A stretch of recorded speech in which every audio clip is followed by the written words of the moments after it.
round war. So today's topic is going to be about CRISPR-Cas9 gene editing, which stands for clustered, regularly interspaced, short palindromic repeats and CRISPR-associated protein 9. So Cas9 gene editing was developed from a natural occurring editing system that happens in a bacteria. So in bacteria, when they encounter a virus of some kind, many bacteria use this enzyme to snip a piece of the virus's DNA and remember it for later. It keeps kind of like a library of viruses it's encountered using this enzyme. In the lab, Cas9 CRISPR gene editing works very similar to how the bacteria uses it, except we have a little bit of a different goal in mind. So with Cas9 gene editing, what makes it different than other gene editing is the ability to edit multiple points of the DNA at once. So so what happens is you take a little bit of RNA, the messenger that tells the enzyme where to go. It comes along and it sits on the DNA strand where you would like it. And this is very specific. You can get down to the exact letter of the DNA strand that you would like to edit. So this RNA tells the enzyme to come to that point of the DNA, and it binds there, and it is able to splice the DNA in that location. There are a few different enzymes used, but the Cas9 enzyme is the one most commonly used. There's a lot of ethical concerns around using Cas9 gene editing, CRISPR-Cas9 gene editing, as one might guess. There's a lot of, just like there was around stem cell research, we have a lot of issues with playing God, or feeling like we're going too far, or perhaps it isn't our place to take hold of our own evolution like this. So while most people agree that there's a heavy amount of controversy around things like designer babies and what kind of an advantage that would lead people to or a disadvantage for other people who did not have access to being born having had this gene editing, that's not going to be our topic today. So I'm going to start from sort of a distant angle from where I'm going to end up.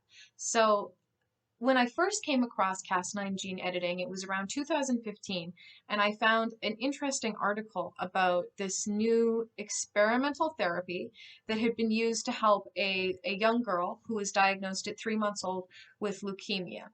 So they had gone through all the different leukemia treatments available to them at the time. They had used chemo with little success, and then they'd used donor bone marrow to try and boost her immune system.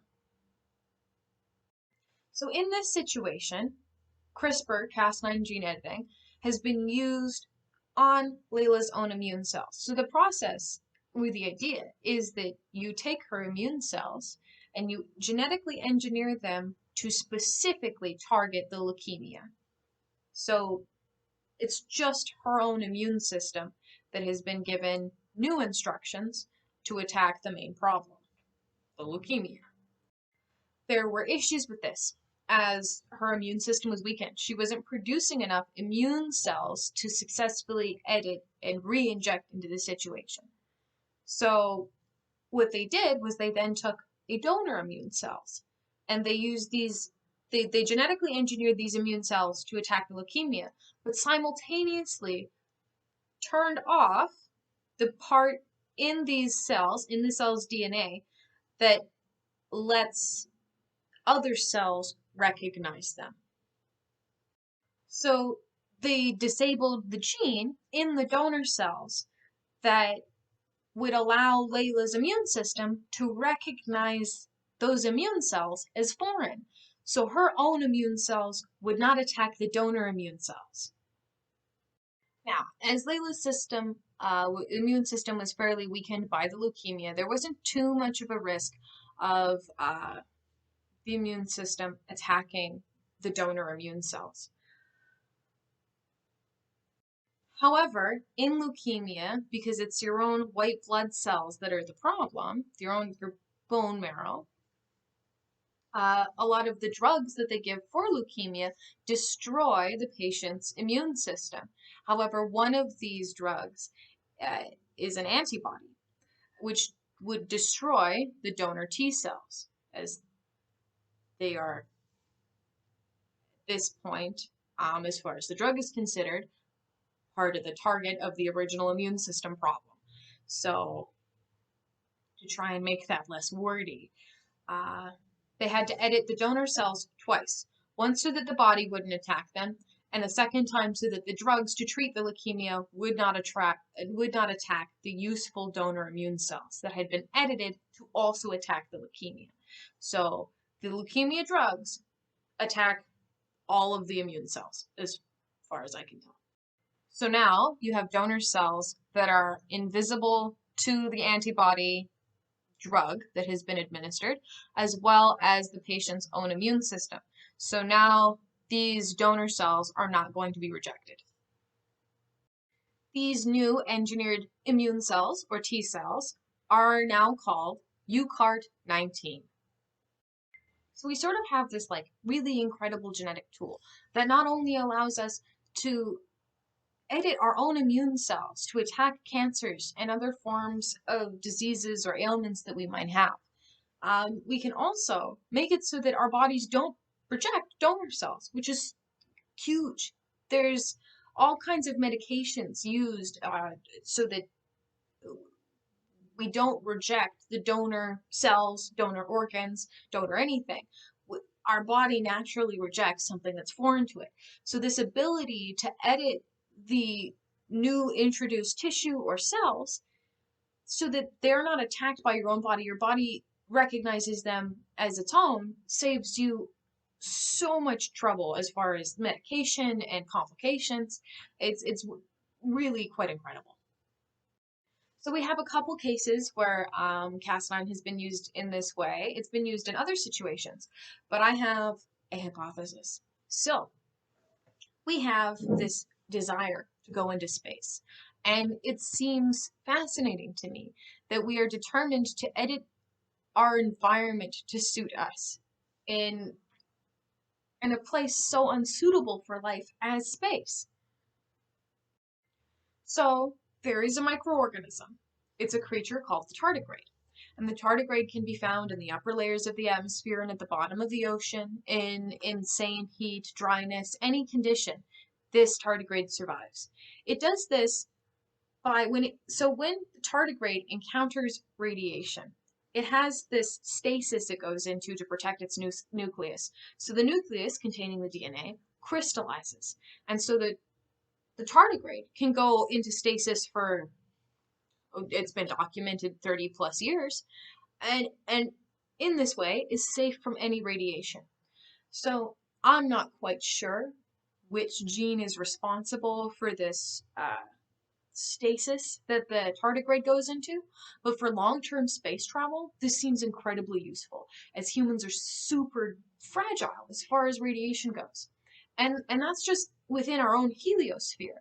The sun protects us from so much of the radiation of the vastness of space. It's full of things that are not good for DNA. This radiation causes, it's not good.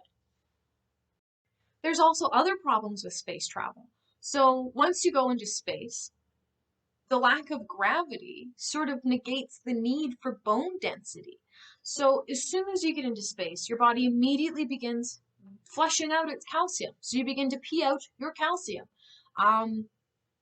We have a lot of issues with bone density in long-term astronaut flights, where they come back and they're prone to osteoporosis and other things.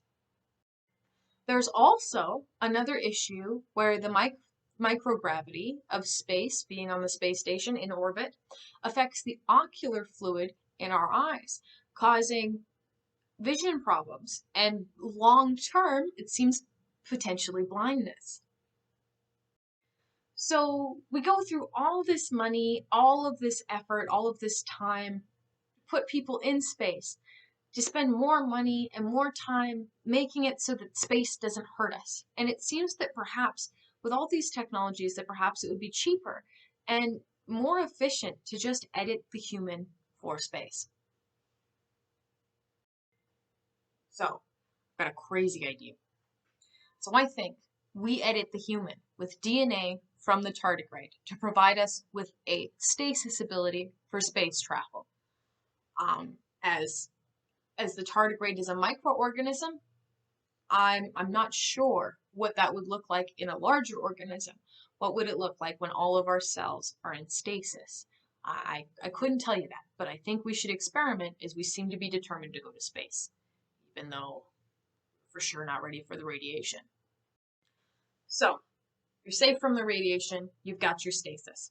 So, then you have the bone problem.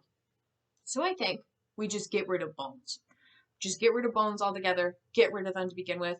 There's a couple problems with this, mostly being like your back, your spinal cord is protected by the bone. So we'd have to have some kind of alternative to bone, perhaps cartilage. I don't know if you'd have similar density issues with cartilage, but we could definitely figure that out. So on top of your spine protects your spinal cord. Your rib cage allows your lungs to function. So perhaps we would also have to edit the way that we absorb oxygen to be a bit different. So we would have to make the space station, in my mind, a very oxygen-rich environment. And then perhaps we could have tubules, like ants, instead of lungs. So ants have a system where they have tubes that go all the way through their little bodies and go to their organs, so that the air sort of diffuses into these areas. So part of the reason that we don't have huge bugs today is because they don't have lungs. They have these tubules. And unless you're in an extremely oxygen-rich environment, it's hard for the air, the oxygen, to travel all the way in to the important organs that it needs to get to. So if you have an ant that is a foot tall and 3 feet long, it will have a very difficult time making sure there's enough oxygen concentration to get all the way to the organs.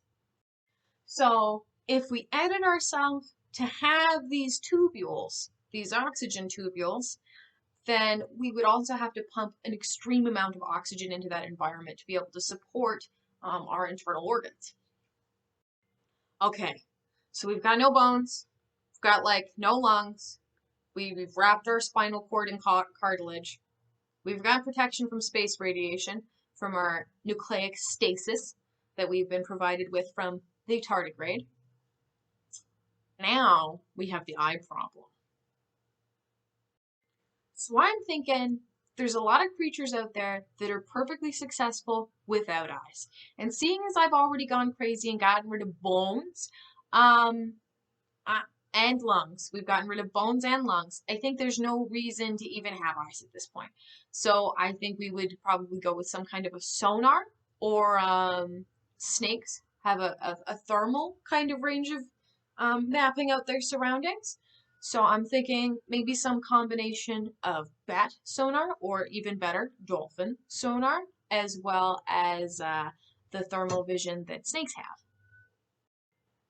So at this point, you've got no eyes, no bones, you've got the nucleic stasis.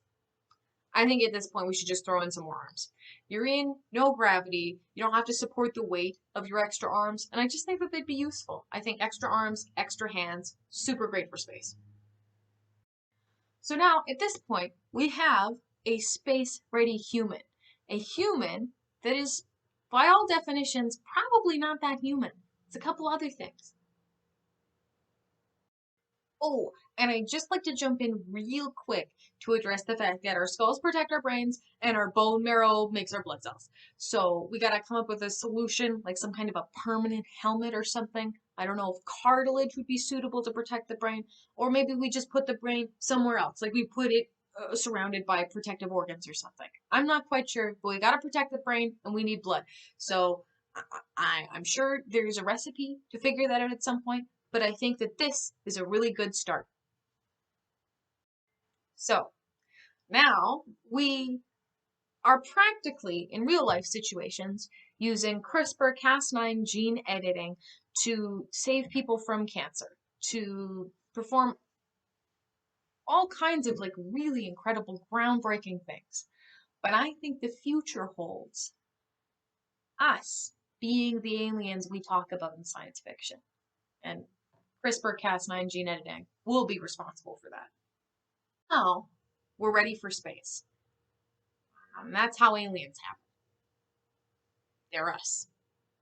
How's that? Ooh.